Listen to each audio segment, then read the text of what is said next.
Hey les bambins, j'espère que vous allez bien, en tout cas moi ça va nickel. On se retrouve aujourd'hui pour une nouvelle vidéo sur la Coupe d'Afrique des Nations. On est aux demi-finales déjà, le 7 février, il y aura deux rencontres à analyser qui sont les suivantes. Le Nigeria contre l'Afrique du Sud et la Côte d'Ivoire contre la République démocratique du Congo. N'hésitez pas à venir nous rejoindre sur le site VIP, les réseaux sociaux, tout est à l'écran et en description. N'oubliez pas de mettre vos pronostics, vos critiques positives ou négatives, votre petit pouce et de rejoindre la communauté. On est de plus en plus nombreux. Merci encore.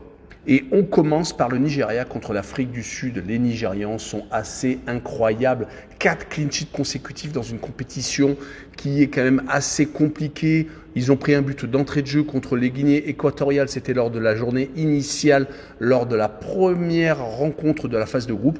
Puis, ils ont réussi à battre le pays organisateur à la maison 1-0. Ils ont ensuite battu la Guinée-Bissau également sur le même score, puis en 8e, 2-0 contre le Cameroun et enfin contre l'Angola, une des équipes surprises de cette compétition, 1-0 en quart de finale. Donc ils arrivent quasiment sans avoir pris de but. C'est vraiment une équipe très solide avec bien entendu des atouts, Lookman en attaque et Victor Osimhen, qui montrent qu'ils sont tout à fait capables d'aller jusqu'au bout.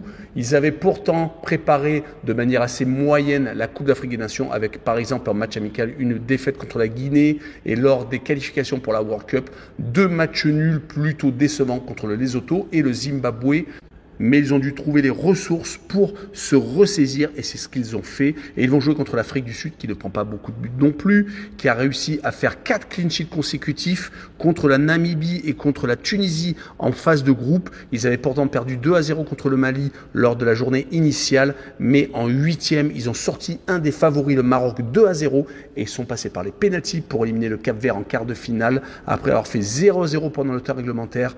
Ils ont eu à peu près la même préparation que le Nigeria, perdant par exemple contre le Rwanda en qualification pour la Coupe du Monde et faisant également 0-0 en match amical contre le Lesotho. Donc vous avez bien compris que ce n'était pas sur eux qu'on comptait pour gagner la CAN. Mon pronostic serait une victoire du Nigeria courte 1-0 et je verrai le moins de 2 buts sur le match avec une cote à 1,83.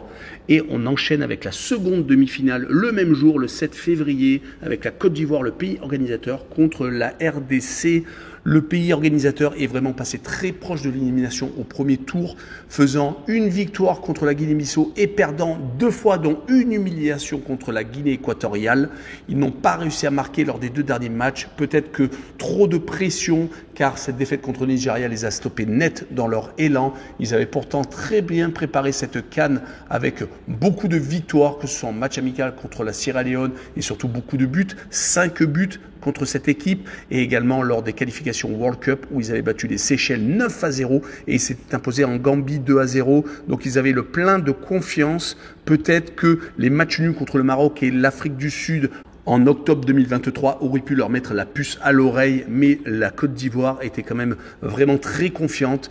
Ils ont réussi grâce à une place de meilleur 3e avec tout de même un goal average de -3 sur 3 rencontres disputées, leur ont permis d'arriver en 8e de finale et de sortir à la surprise générale le Sénégal. D'ailleurs, les 2 scénarios se sont reproduits, que ce soit contre le Sénégal et le Mali. À chaque fois, ils ont réussi à égaliser en fin de rencontre.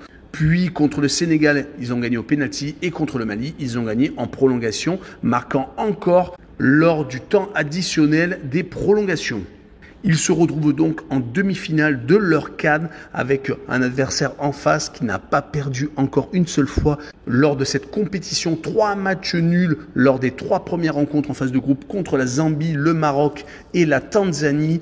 Ils n'ont pas réussi donc à s'imposer non plus en 8e de finale contre l'Égypte, gagnant au pénalty après avoir fait un but partout lors des 120 premières minutes. Lors du match contre la Guinée, ça a été un peu plus facile, même s'ils avaient été menés au score sur un pénalty de Bayo, mais la révolte a été sonnée par leur capitaine Chancel Mbemba, qui a réussi donc à remettre les 2 équipes à égalité, puis la différence a été faite en fin de rencontre avec une victoire 3-1. C'est tout de même une surprise de voir la République démocratique du Congo qui avait perdu contre le Soudan en qualification World Cup et qui avait également perdu en match amical contre le Burkina Faso. Donc c'était une équipe qui arrivait avec très peu de certitude, mais finalement tout s'est déroulé comme il le fallait sur ce match-là. Je verrai un but partout entre les 2 équipes avec le home no bet et le match nul remboursé. 6 victoires de la Côte d'Ivoire à la maison avec une cote à 1,54. Voilà, on en a fini avec cette vidéo. N'hésitez pas à venir me rejoindre. Ciao les bambins!